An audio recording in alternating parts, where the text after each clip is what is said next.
Pauline, it's wonderful to see you again and wonderful to spend some time with you. I'm interested in Triumphs of Joy, your book, your latest book. Gazing through it, there's just so much of one person's life. There's just so much. Wondering, my question to you is what was the trigger that triggered you to write a book about your life? Well, it's an interesting question, Marilyn, because it's the last thing I wanted to do. When I got this message from, I guess you could call it higher self, just a knowing and understanding that I was to do this book, it was the last thing I wanted to do. I was still very, very traumatized. I could barely string a sentence together, and the idea of writing to me was just so far out of my comfort zone. So I asked why? Why should I write this story? I'm not famous, I'm not an intellectual. I said, I'm just an ordinary person. And the message I received in that voice was, it's your very ordinariness that can help others. Because when we have the courage to get in touch with the deepest part of our pain and come through the other side, then that can help others open the curtain on their own pain. The other aspect of writing the story that was of concern to me was, because it's a very personal story, was the impact of family and friends, because my husband was a very, very popular man. But what I came to understand when I wrote this story was I was prepared to take responsibility for my aspect of that journey, but not take responsibility for how people received that story. So you talk about being traumatized prior to writing the story, and there's such an openness in the book. And the part that I heard you speak about in being traumatized through life's events, was that what made you finally write a book about your life, everything that led up to the traumatized? Was there just one part of your life that was traumatized, or we're talking about quite a lot of occasions? I guess my husband had post-traumatic stress disorder, so that went on close to 20 years. But it was the last few years were extremely traumatic, because my husband, by then, he was in so much pain that he really wasn't aware of his own behaviour. So when you're in a situation where you're supporting, as a carer, you're supporting somebody you love, but you can get very lost in that situation. So it was about being mentally, physically and emotionally exhausted. And one of the things that happens with people who are my husband was personally traumatized, they often can't sleep at night. So he struggled with the fact that I was asleep, and he'd wake me up at all hours of the night. And that meant I was suffering from sleep deprivation. And if you know much about sleep deprivation, it affects all areas of the brain. And it really wasn't until after I'd written the book that I came to understand the impact of sleep deprivation. But, you know, I think in life you get given many challenges, but I believe you're given many, many blessings. And throughout the family's time, I have 2 wonderful children. They never judged. They were loving and supportive.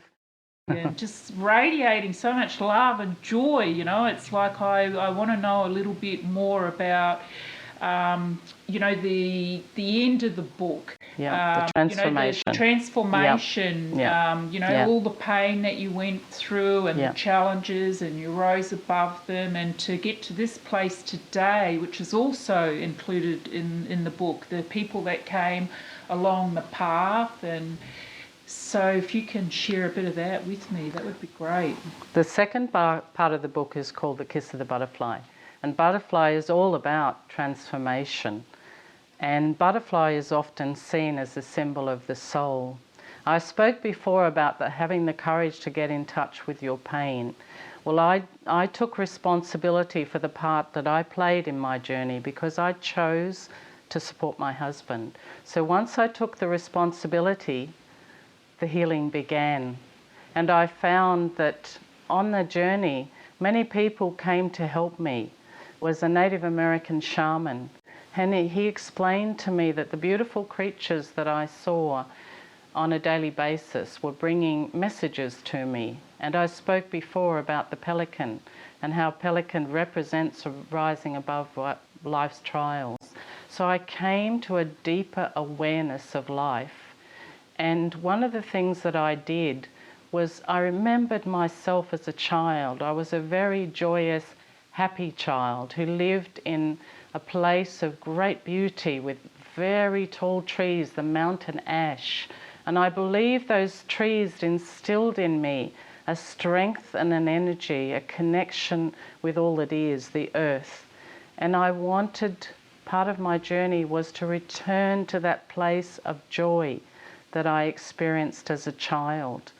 And the more open I became, and the more I was able to let go of any anger, resentment, anything that was holding me back, the more empowered I felt, the more powerful I felt inside myself. It was like the human spirit, like that diamond, was coming out of me. And the more this radiated, the more people came on my journey to help me deal with the deeper aspects of the pain. Because with many of us, the layers go deep, like the layers of an onion. It won't happen overnight, but it will happen. One of the most beautiful symbols who came to me throughout this journey was the crow. And as I mentioned with the layers of the onion, crow's message that he brought to me is that to balance the past, present and future, to see the past as a teacher, to see the moment as our creativity and the future as our inspiration. So my journey, as it was shown to me through the crow, was to be able to use the past to transmute that pain into strength within myself. So the past was my teacher, the moment is what I am creating, and the future is what inspires me. So as this journey continued, the more people that I met on the journey, it was like they gave me an aspect of themselves. One of the things I found on my journey is that people come into your life for a reason. And I was very blessed to have met Marilyn, who has a wonderful philosophy in life of gratitude. And to me, that's one of the most powerful tools that we can have. If we focus on the gratitude in life, that is a very, very healing aspect that will help us return to that place of joy. So the things that I would like to share with you is having the courage to get in touch with the deepest, darkest part of your pain, because once you do, that diamond within will begin to shine. To have awareness of all the things that are around you. You may be drawn to creatures that have a message for you, like crow and pelican with me. My passion as an author would be to plant a seed of hope in the hearts of those who are feeling lost unto themselves. Because an aspect of my journey with Triumph of Joy is I have experienced being in that pain and trauma and coming out the other side to the joy. That's what I'd like to share with you, that you do have the power to let go of everything that's holding you back and become the person you're truly meant to be.